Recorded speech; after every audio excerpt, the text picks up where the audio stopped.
I finally got my hands on my own Pixel 9 Pro XL. I know I'm late to the party, but late is better than never, right? So without further ado, let's go ahead and unbox this phone and I'll talk a little bit about what to expect from my content about this phone. And if there's anything that you want me to particularly cover for the Pixel 9 Pro XL, let me know down in the comments.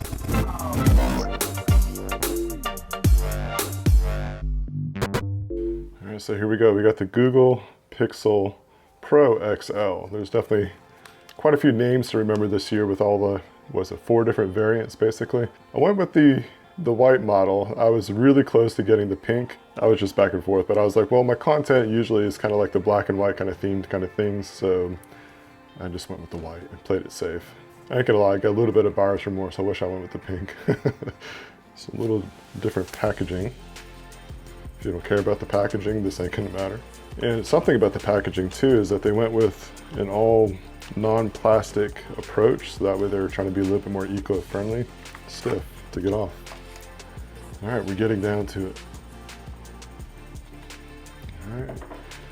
And the thing is with this packaging, for a few years now, they're so small because not including any kind of charging bricks or anything like that. So yeah, you got your USB-C cable. If you're not used to the Pixel or don't know about where the buttons are or what they do, you get your power, volume rocker, SIM card, charging port, fingerprint reader.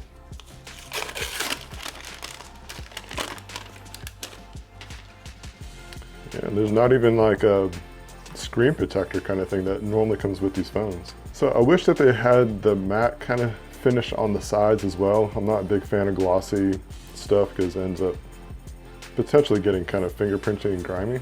Has a nice feel.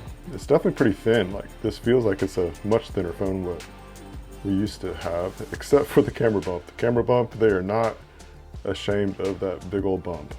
But I'm fine with it because as long as it gives me a great camera, that's all I care about. What do you think about the porcelain color?